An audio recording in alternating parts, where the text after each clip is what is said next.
Hola a todos, bienvenidos al Auxiliar 5. Hoy cambiaremos un poco lo que hemos estado viendo hasta el momento, con Django y la programación, y tendremos nuestra primera clase de bases de datos. Así que veremos una introducción de bases de datos, lo que es un modelo entidad-relación, y finalmente MySQL Workbench, que es el software que usaremos para modelar bases de datos después. Entonces, ¿qué es una base de datos? Es un conjunto de datos coherentemente relacionados y almacenados para usarlos posteriormente. Puede ser algo tan simple como una hoja de cálculo de un Excel en la que tienen registro de sus gastos, por ejemplo, así como también el lugar virtual donde se almacenan los datos de una empresa grande como Microsoft, y en esta se almacenan datos de clientes, de productos, ventas, proveedores, etc. Dado que una base de datos en sí es un lugar virtual en el que se almacenan los datos, no un lugar físico, necesitamos de alguna herramienta o sistema que nos permita crear, leer, actualizar y eliminar datos. Este tipo de sistemas se conocen como Sistema de Administración de Bases de Datos, o SABD en español, o DBMS, o SABD, o DBMS. Existen muchos en el mercado y en distintas categorías, como comerciales, open source o en base SQL o no, que ya veremos qué es SQL. Ahí en la diapo pueden ver distintos ejemplos de sistemas de administración de bases de datos. Y bueno, ahora veremos qué es SQL. SQL es el lenguaje para hacer consultas a una base de datos. Es bastante más simple que otros lenguajes como Python en términos de sintaxis del código, es decir, tiene muchas menos funciones. Tiene una estructura más o menos definida para hacer consultas, eso quiere decir que el código no varía mucho. Sin embargo, la complejidad de SQL o de una consulta se debe a la estructura y contenido de una base de datos. O sea, si una base de datos, por ejemplo, tiene muchos atributos, que ya también veremos lo que es eso, puede que se complique un poco hacer la consulta. Si tiene muchos datos, la consulta hay que optimizarla para que no se demore tanto en hacer, etcétera. Hay que tener varias cosas en consideración. Y bueno, hablando de estructura de una base de datos, un diagrama entidad-relación, o ER, como le diremos desde ahora, es el modelo lógico de la base de datos, es decir, la estructura de la base. Hoy aprenderemos cómo modelar una base de datos simple utilizando un diagrama ER. Aquí, la principal característica de los diagramas ER.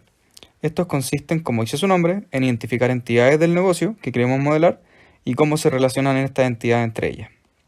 Por ejemplo, una panadería, ¿qué entidades podría tener? Podría tener a los clientes, podría tener a los proveedores, podría tener, por ejemplo, las recetas de pan, etc. Y tienen que identificarlo dependiendo del negocio que sea. Entonces, las ventajas de usar este tipo de estructuras para base de datos son que es fácil de entender para alguien nuevo. Por ejemplo, en una empresa tienen un diagrama ER que representa la estructura de los datos que se tienen, y llega un trabajador nuevo. Este no debería tener mucho problema para poder entender la estructura de los datos mirando el diagrama R. Tiene que darle alguna vuelta, procesarlo, pero en sí es relativamente sencillo de entender. También es estándar y no hay muchas variantes de este sistema.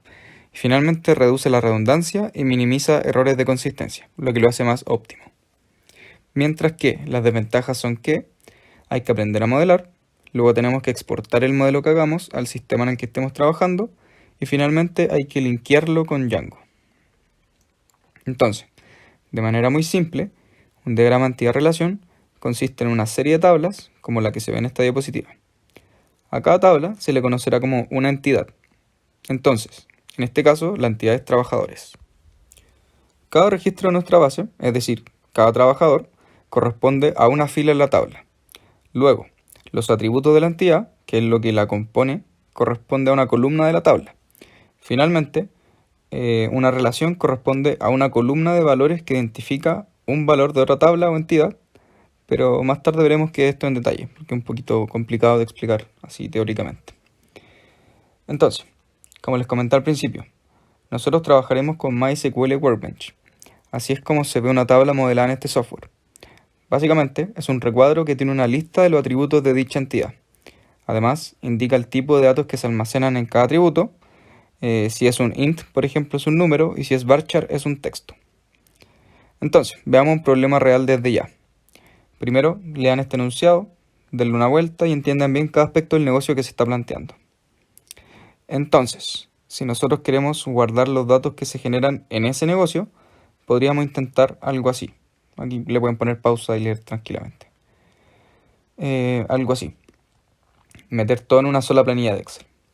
Aquí tenemos todos los datos que se pedían en el enunciado. Cada registro o fila de la tabla corresponde a una venta que se realiza. Entonces, en una línea tenemos los datos del cliente, lo que compró y quién nos provee el producto que compra el cliente. Entonces, ¿estamos listos? ¿O no? Bueno, lamentablemente no. Si se fijan, en esta tabla hay muchos datos redundantes y que sobran, por decirlo de alguna manera. Por ejemplo, yo mismo, José Canto, compro dos productos, un iPhone 11 y un Samsung nuevo, o sea, un Samsung S9, perdón. Entonces en la tabla aparece dos veces todo mi nombre, mi root y mi dirección. Bueno, ¿qué pasa si compro 20 productos? Aparecerá 20 veces toda esa información. Lo mismo va para otros apartados de la tabla, como los productos y los proveedores. Por lo tanto, se hace un poco redundante y poco óptimo. ¿Qué es lo primero que tenemos que hacer entonces? Bueno, lo primero que tenemos que hacer es identificar las entidades. Acá claramente hay tres entidades en el negocio: los clientes, los productos y los proveedores. ¿Cómo identificamos que son entidades? Bueno, si tienen información relevante para el negocio e información única que no tengan otras potenciales entidades, entonces es una entidad. Se suelen identificar bastante fácil las entidades. Tienen que ver un par de ejemplos, pueden revisar controles anteriores y practicar. Pero no suele ser tan complicado, a no ser que sea un negocio muy complejo. Como recomendación, lo que pueden hacer para identificar las entidades es leer el texto completo primero, luego destacar con algún color las entidades y los atributos de esa entidad, todo de un mismo color, como se ve en la imagen, y de esta manera se hace mucho más fácil modelar un diagrama R. Bueno, y de esta manera quedarían tres tablas, una para cada entidad, en vez de una gran tabla con muchos datos repetidos. Si se fijan, se elimina una fila para cada uno, porque se elimina la redundancia. Entonces, en vez de tener las 4 filas que teníamos en un inicio, ahora tenemos 3 filas para cada tabla. Entonces, ahora pasamos a otro punto importante de modelar bases de datos. En una entidad existen 3 tipos de llaves: llaves únicas, primarias y foráneas. Estas llaves existen para identificar los registros de una tabla. Por ejemplo, para encontrar el producto, entre comillas, pantalón Levi's talla 46, skinny fit, color azul, no voy a querer buscarlo por ese nombre porque simplemente es muy largo, poco óptimo y puede ser enredado, puede que haya alguna letra mal escrita, etc. Entonces sería mucho mejor tener un código asociado a este producto y buscarlo por ese código. En el caso de la ropa o producto en general, a ese código se le conoce como SKU y nosotros en temas de base de datos lo llamamos una llave. Las llaves únicas son aquellas que no se repiten entre los demás registros, como el root de una persona o el SKU de un producto. Por ejemplo, la bebida Coca-Cola de 1,5 litros y de 2 litros tienen 2 SKUs distintos. Aunque sea el mismo producto, el hecho de que venga en un envase distinto lo hace un producto distinto. Bueno, puede haber más de una llave única en una entidad y además un conjunto de atributos puede componer una llave única. Es decir, la combinación entre fecha, lugar y la hora, por ejemplo, es una llave única de algo, por decir algo. Sin embargo, esto no es muy usual. Se suele tener como un identificador o una especie de código que identifique los distintos registros de una tabla. Luego, están las llaves primarias. Estas son las que permiten identificar a un registro de la entidad. Solo puede haber una llave primaria en la tabla, y esta tiene que ser una llave única. Es decir, no se puede repetir este valor entre los distintos registros, y solo puede haber una llave primaria. Finalmente, las llaves foráneas son referencias de una tabla en otra. Es decir, se copia la llave primaria de una tabla y se pone como llave foránea de otra tabla. Más adelante veremos este punto en un poco más de detalle. Entonces, si revisamos nuestras tablas, tenemos esas llaves únicas: un identificador y un root en clientes, el código del producto, y como podemos ver, en proveedores no tenemos ninguna llave única, lo cual no puede pasar. Por lo tanto, creamos una nueva columna con un número identificador único entre los registros, y esta será nuestra llave única. Ahora, elegimos una llave primaria. Como pueden ver, En productos y proveedores, la llave primaria es la misma que la llave única, ya que es la única que existía. Mientras que en clientes, elegimos la columna ID como llave primaria en vez del root. Esto porque es más fácil trabajar con un número que con un root que cuenta con puntos, guiones, letras, números, a veces está en otro formato, letra mayúscula, letra minúscula, etc. Entonces es más fácil trabajar con un número identificador. Luego, la segunda parte de R son las relaciones. Entidad-relación. Es fundamental que las entidades se relacionen unas con otras, ya que es la manera que tenemos para hacer que la base de datos sea coherente. Si hay una entidad que no se relaciona con ninguna otra, entonces no es una entidad o están mal hechas las relaciones, así que tienen que revisar su modelamiento. Existen 5 tipos de relaciones, que son las que se pueden ver ahí. La relación 0 a n es aquella en la que un registro de una entidad puede estar relacionado con 0 o más registros de otra entidad, como por ejemplo persona y teléfono. Una persona perfectamente puede no tener teléfono, así como también puede tener 1, puede tener 2 o puede tener 1000 si quiere. La relación 0 a 1 es similar a la anterior, pero se limita el número posible de relaciones que puede ser. Un registro puede estar relacionado con 0 registros de la otra entidad o máximo con un registro. Por ejemplo, en el registro civil, solo se puede tener una esposa o esposo, pero también se puede estar soltero y no tener ninguna.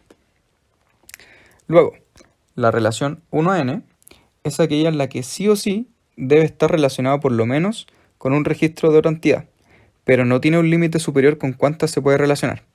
Por ejemplo, la base de usuarios de Apple.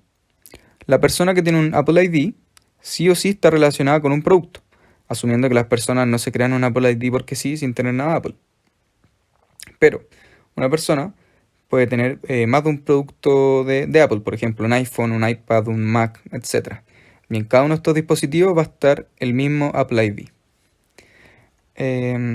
También está la relación 1 a 1, que es donde sí o sí se tiene que relacionar con un y solo un registro de la tabla, como por ejemplo una persona y su root. Un root solo está asociado a una persona y una persona solo tiene un root asociado a él, o ella, o ella.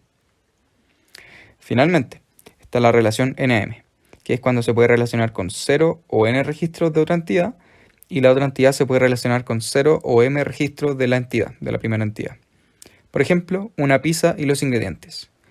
Una pizza puede tener ningún ingrediente, que sería solo la base de queso, como también puede tener todos los ingredientes que tienen disponibles. Tomate, carne, choclo, etc. Piña, a los que les gusta la pizza con piña.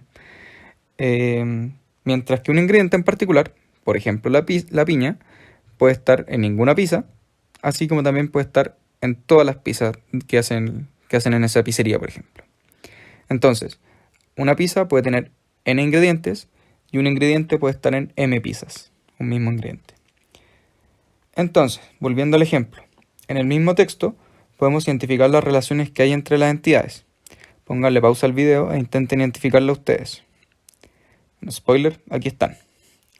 Un cliente puede comprar varios productos y también podemos vender un producto a varios clientes. Por otro lado, se tienen varios proveedores de productos, pero un producto en específico solo puede ser suministrado por un proveedor. Por ejemplo, los iPhones solo pueden ser suministrados por Mac Online, por decirle algo. Entonces, tenemos las siguientes relaciones. Entre proveedores y productos se tiene una relación de 1 a n, porque un proveedor puede suministrar varios productos, pero un producto solo puede ser suministrado por un proveedor. Y entre cliente y producto, la relación es n a m, ya que un cliente puede comprar varios productos y además un producto puede ser comprado por varios clientes. Y para terminar con lo teórico de la clase, tenemos que ver la normalización. La normalización consiste en aplicar una serie de normas al modelo para que éste quede menos redundante, más ordenado y más óptimo en términos de recursos computacionales. La primera forma normal es la más simple. Consiste en que no pueden haber elementos duplicados en una misma entidad, con la diferencia de un campo. Bueno, en realidad también puede ser más de un campo que se repita, pero sí se tienen varios elementos repetidos. Es decir, la tabla redundante. Si tienen varios elementos repetidos, es decir, la tabla redundante, quiere decir que está fallando la primera forma normal. Aquí en el ejemplo de la diapo, el elemento que se repite es el teléfono. Por lo tanto, este se hace una tabla aparte. Como dato freak, las personas que están en la tabla son los antiguos auxiliares del curso. Y reciclé esta diapo, por eso aparecen ellos. Bueno, seguimos. Ahora sí, usando nuestro ejemplo, la primera forma normal es básicamente lo que hicimos antes. La tabla está redundante, por lo tanto separamos en varias tablas, eliminando así la redundancia o los datos repetidos, quedando así. Esta es la primera forma normal. Ahora, la segunda forma normal, bastante parecida a la anterior, salvo que en vez de fijarse en los elementos repetidos, se tienen que fijar en las llaves primarias. No pueden haber dos llaves primarias en una misma tabla, ya que eso implica que hay más de una entidad en una misma tabla. Por lo tanto, se separan dos tablas y se hace una relación entre ellas, poniendo una llave foránea. En el ejemplo, si se acuerdan, esas son las tablas de MySQL Workbench, y lo que se ve con una llavecita amarilla corresponde a una llave primaria. Entonces, en la tabla de la izquierda, se ve que se tiene un identificador de los trabajadores y un identificador de las áreas, lo cual no está bien. Por lo tanto, se separa en las otras dos tablas que se ven. Lo que marqué en rojo aquí corresponde a la llave foránea. Una llave foránea aparece cuando se hace una relación entre dos entidades o tablas. Esta llave lo que hace es identificar un elemento de una tabla en la otra con la que se relaciona. En el ejemplo tenemos la tabla de áreas. Esta tiene una llave primaria que es la que tiene el color amarillo. Con esa llave primaria se identifica cada área de la empresa. Por ejemplo, el 1 es finanzas, el 2 es marketing, el 3 gestión de operaciones, el 4 logística, 5 recursos humanos, etc. Entonces, bueno, y también tenemos el caso de los trabajadores. El primer trabajador es Juan Pérez, el segundo trabajador fulanita, no sé, no se me ocurre ningún apellido. Y así con todos los trabajadores. Cada trabajador va a tener un identificador único. Entonces, al relacionar el área con los trabajadores, en la tabla de trabajadores aparece abajo la llave foránea. Y el valor de la llave foránea es idéntico al de la llave primaria de la otra tabla. Entonces, en el caso que les dije recién, el trabajador número 1, que era Juan Pérez, trabaja en el área de recursos humanos, por ejemplo. Entonces, en la tabla de trabajadores va a decir ID 1, nombre Juan, apellido Pérez, y llave foránea, que va a ser, como aparece abajo, área-ID área, va a ser 5. ¿Por qué 5? Porque en la tabla de área, el registro número 5 era el asociado a recursos humanos. ¿Se entiende? Esa es más o menos la idea de las llaves foráneas. Entonces, la llave primaria de una entidad pasa a ser la llave foránea en otra entidad. Ya, ¿qué viene ahora? Como nota, igual la línea que aparece como una pata de gallo es una relación 1 a n en MySQL Workbench, cuando no está segmentada. Por lo tanto, ahí dice que un área tiene muchos trabajadores, pero un trabajador puede estar solo en un área. Y es por esto que la llave foránea va en los trabajadores, ya que se indica a qué área pertenece cada trabajador. Entonces, Juan Pérez pertenece a recursos humanos, que es el número 5. Fulanita pertenece a marketing, que es el número 2. Esa es la idea. Y entonces, como para que recuerden, la llave foránea va en el lado n de la relación. Siempre, si no me equivoco. Eso. Finalmente, la tercera forma normal es la que pasa cuando tienen una relación n a m, básicamente. Si leen la descripción, no la van a entender, puede que sí, puede que no, pero yo no la entiendo mucho en palabras. Pero la idea es que, al tener una relación de n a m, se tiene que crear una tabla intermedia, que es la que relaciona las dos llaves foráneas de las tablas en cuestión. Afortunadamente, cuando ustedes modelan con MySQL Workbench, se crea automáticamente esta tabla intermedia de las dos entidades y las llaves foráneas se asocian automáticamente. Entonces, aquí hay un ejemplo un poquito más práctico. ¿Recuerdan que inicialmente teníamos esta tabla con los datos de las ventas? Bueno, aquí lo que tenemos es que yo compré dos productos, un iPhone 11 y un Samsung S9. La Maca compró un Huawei P30 y el Seba compró un iPhone 11 también. Así como está, claramente está redundante, eso ya lo habíamos visto. Entonces separamos la tabla en dos entidades, como se ve ahora. Esto reduce la redundancia, pero ahora tenemos que relacionar esas dos tablas. tenemos que indicar que yo compré dos productos, el Seba y la Maca 1, y aparte qué productos compró cada uno. Entonces, aquí entra la relación NM. Yo puedo comprar 1000 teléfonos si quisiera, y si tuviera la plata, así como 1000 personas pueden comprar un teléfono en específico, por ejemplo el iPhone 6. Entonces, al ser una relación NM, se crea la tabla de al medio, que junta las llaves foráneas. Entonces, la primera fila de al medio dice que el cliente que tiene la ID 1, es decir, yo, compró el producto que tiene el código 1111, es decir, el iPhone 11. Luego, la segunda fila dice que el cliente con la ID 1, o sea, nuevamente yo, compró el producto con el código 2222, o sea, el Samsung. Luego, la tercera fila, el cliente con la ID 2, que es la Maca, compra el producto 3333, que es el Huawei. Y así sucesivamente. El Seba compra el iPhone 11.